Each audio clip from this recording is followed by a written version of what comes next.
deal with a mainstream, because it is true the people in this text had some connection to mass movements. And if you're going to deal with mass movements, you got to deal with racist, sexist, patriarchal, imperialist institutions. So are you saying that liberation entails us all being liberated? Well, let me just jump to Dr. West to say. Y'all can tell me whether I'm right or wrong, but no, that is my view. It's got to be a global effect. And then we're going to spend a whole week in here on Black freedom and joy, which, you know, it's a question I had for you, Dr. West, in the last, I don't know if I got to in the last class or not, but in fact, I think I didn't. That two things quickly, so that when we talk about another concern with how Black Lives Matter has been mobilized is that too often it becomes a monitor of grief. That we only say Black Lives Matter when there's a corpse being memorialized. So Black Lives Matter when Michael Brown was murdered. Black Brown's murdered when mattered when Ayanna Stanley Jones. Black Lives Matter with Sandra Bland.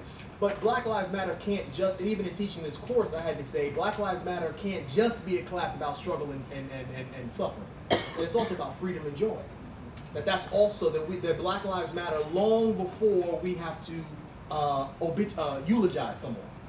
And so one of the things we'll do in the class is that there's a long tradition, Angela Davis and others, of actually thinking about the meaning of freedom, right? That you have freedom in the kind of Hobbes philosophical sense where it's about the state really in some ways. Because, you know, the neoliberals say that the free market is freedom. But one of the things that the Black freedom tradition has been about, two things. Number one, that freedom is about liberation beyond simply the accumulation of things. That our idea of freedom can't be just about the freedom to buy. And that also, at least in the Black freedom tradition, and particularly in the Black feminist tradition, that the liberation of the least of these, which is imagined to be in many ways Black people, the liberation of Black people is intrinsic to the liberation of everyone. Which means when Black people get free, everybody gets free. And so in focusing on, again, a blue-centered vision where we're focusing on the least, when we focus on the least, everybody benefits.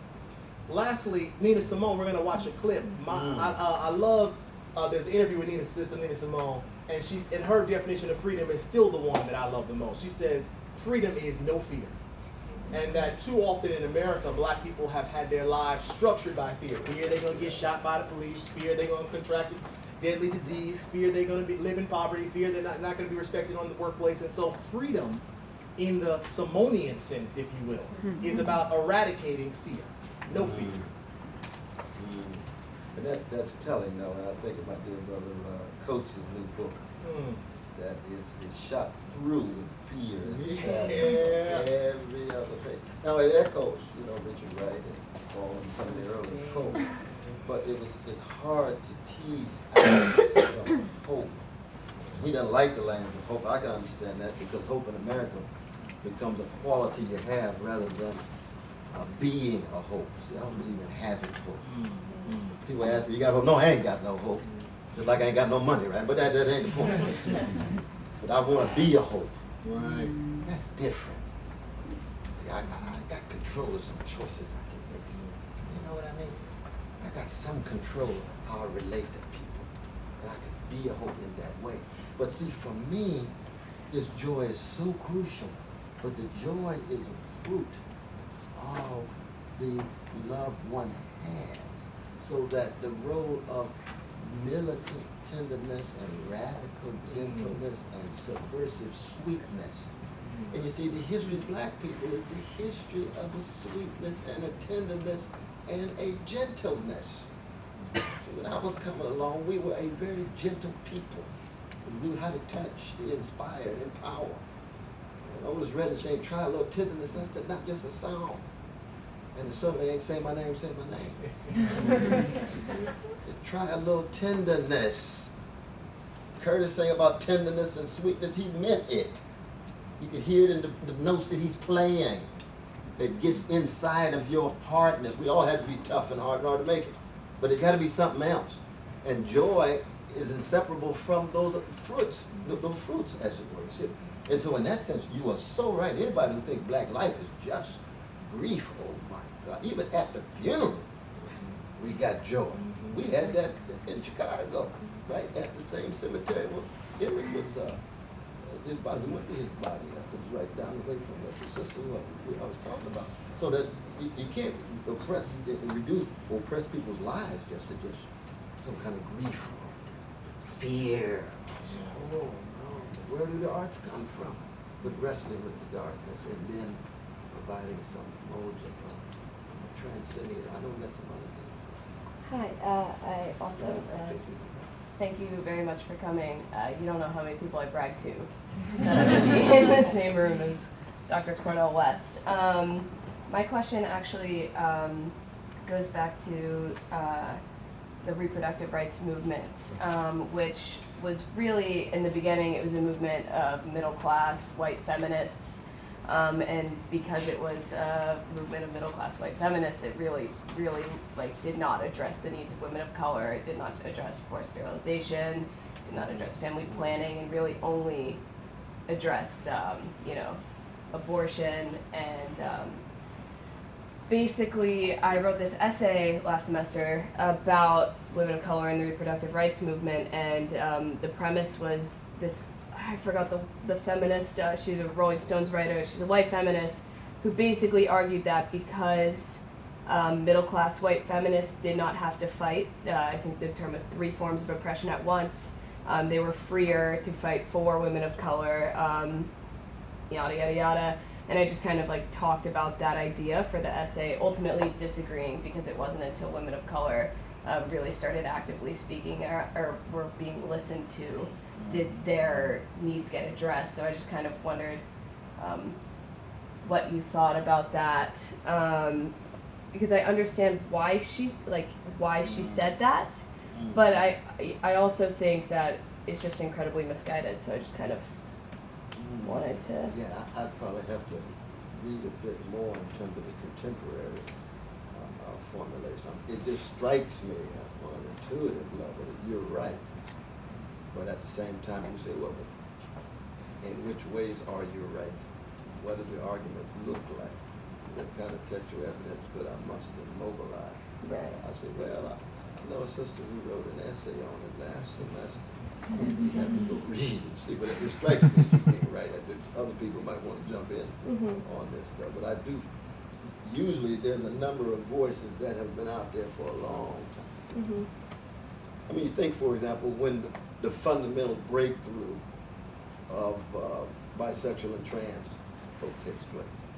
Everybody says, oh my God, we got a new voice. No, you ain't got a new voice. They've been out there a long time. Right. You just got mechanisms of denial and silence so that it hasn't come through. See what I mean? So in that sense, I think you are saying that those voices that have been out there, you just didn't listen to it. You didn't take note, pay attention, and be changed and transformed. And I think that in essence, I do agree with you. So, I know this brother, who's on this brother. First of all, thank you, sir, for being here. I just had a brief question. In Black Prophetic Fire, you spoke briefly about Harriet Tubman, when she said that she could have saved more lives if they understood that they were actually slaves back then. So in a sense, in what way can we spread awareness to upper and middle class blacks about the oppression that's faced the poor and the lower class if they don't resonate or they can't resonate necessarily to that situation?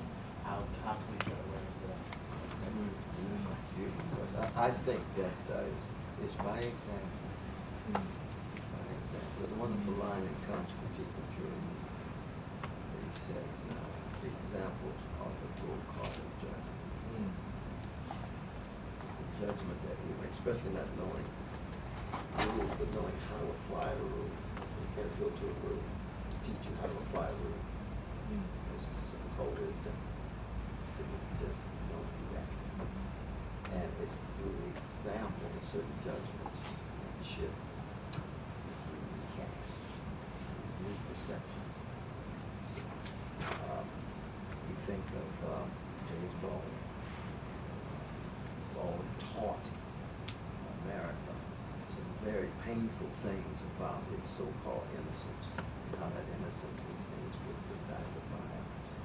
And he taught it in such a way that he exemplified the maturity that he was calling America to aspire to by example. Now, it could be an individual case. Let's say that You know, we got some Jack and Jill brothers and sisters. You say, oh, Mom, Dad, I appreciate you putting me on Jack and Jill. I, by example, hope that my solidarity with the poor will become contagious even among the more socially oriented Jack and Jill brothers and sisters, because I'm building on the very principles y'all taught me. You just didn't take them serious yourself. See what I mean? Because rich tradition of bourgeois Negroes doing the right thing. And Martin King was a petty bourgeois Negro preacher. The last thing he could have done, just stay in the academy, stay in his church. Because Brother Michael Dexter was only for the upper middle class. You know, some of you couldn't get the Holy Ghost in there. Holy Ghost hit you, they just. You want to do that? We got the Pentecostal church down the corner. That's way down there. That's where the Holy Ghost is. Our Holy Ghost is silent. It's here, but it manifests itself in that way. That's right. Back to respect. That's Martin King's church. That's Martin King's church. But he had so much courage, vision, integrity, honesty, dignity, and love in him. He said, you know what? I love you petty bourgeois Negroes because I'm one too. But these brothers and sisters who ain't got nothing, I love them exactly the same. That's my kind of and not just black, because he loved the white ones, he loved the red ones, and so forth too, you see. So just by example, how could it be? Duke Ellington had the same challenge. What you doing hanging out with all of those poor folk around there playing the piano all night? You a petty bourgeois Negro on the Gold Coast of Washington. Oh, there's some genius down there with these jazz musicians. I'm gonna stay cool and sharp, but I'm going down there with them. And he found that they were sharper than he was. He learned. See, over by example, it becomes more contagious. And you see just how narrow and arbitrary some of these boundaries are, even though we know sometimes it's a challenge. I mean, class is a serious location. It has to be struggled with, but it can be ruptured out of love, commitment, and conviction. No doubt. No doubt about it. Yes, Michael. Oh no, this brother right here. Yes. Hi. Good to see you. I have a bunch of questions. I'm just gonna put one. Okay. What else can I say? I'm curious about, you were talking about the importance of family and kinship and being loved and when you're being raised. And I'm curious about how that could go the other way, and you were talking about how families now are really aspiring to be wealthy and are sort of letting like the fire go. You talked about it in the book. So that when the kids, like this generation is sort of like, oh, I do want to do something different, I don't really want to be like that, a lot of families are not actually so accepting of that. So it's like, obviously they still love them, but they're like, no, that's great, but you're not going to make money doing that. Is sort of like a gauge I got from talking to a lot of people. So there actually is fight back from people's own family about them trying to sort of make a change. And I think one of the ways, one of the reasons for that is, I can't relate to this because obviously I'm white, but as a Jewish families tend to think that if you're wealthy, you're sort of safeguarded against anti-Semitism. You're like, oh, if you're like, you try to be too invaluable for people that hate you. I don't know if that is like, sort of has any resonance. So like Jewish families really like, you can fight for justice, but like you need to be wealthy, otherwise like anti-Semitism is gonna affect you. So like families push back when kids like wanna fight for justice. And I wonder like, what you would say to kids from anyone who's trying to fight for any movement that they care about, when there is pushback from families who fall into like a dominant capitalist mentality and don't really want their kids going into something that's not going to be wealthy. Oh, I hear what you're saying, my brother. I don't ever want to imply that there's not a lot of gigging, tension, and conflict and clashing in any family. I don't know of a family that doesn't have some tension and clash and so forth. I mean, I had it in my own family. I just knew that even when the clash was taking place, the love was trying to get out. It just was expressed in such a way that it wasn't as informed, given what I was going through and given things that I had been exposed to. So, my mom said, honey, I want you to be a lawyer because it's going to be tough out there. And they're going to study philosophy. Oh, okay, let me pray on it. I work it out. Wednesday night, work. Okay, you go do what you want to be, nigga. But so that I don't want to imply the tension is not there. But of course, sometimes the love is not there either. I don't want to romanticize family. Sometimes you got to get out of family and find family like love. That's real. All of our contexts are very different. But I do think that you want to be true to yourself. That's just not a cliche. It's not just a Shakespearean cliche. There is something about vocation and calling, what you feel your passion is as it relates to the gifts that you are willing to cultivate and thereby give to others before you die. There's something to that I hold on to. And so, so given that, I said, well, actually, I'm going to be more joyful and useful to the world if I'm not alone. Because that's not my calling. Now, you can imagine what I really want to be. Was a jazz musician. That's what I, so I mean, my whole life is just failure, but that's not try again, fail again, fail better. But you got to go, you know, with what your passion and gifts really are in that sense. So that pushback is a good thing. A lot of times, them pushing you back will make you strengthen your argument and re-examine your convictions and see, is it as real as I think, given the pushback from mom, dad, uncle, and so on. Now, I do think that among not just Jewish brothers and sisters, it's an American and a global thing, that the notion that somehow wealth generates more security, I think that's an illusion. I really do. I resonate with the motivation. And I think every people ought to have certain mechanisms of protection for themselves and so forth. But I don't think that the idea of Jewish wealthy people, black wealthy people, Mexican wealthy people somehow is going to promote their sustenance. You remember Pot Horwitz's groundbreaking book called Making It. It's a fundamental moment in the history of American Jewry because so many waves of Jewish immigrants who came here, they were more disproportionately willing to side with the black folk in the back of the Jim Crow train than other immigrants.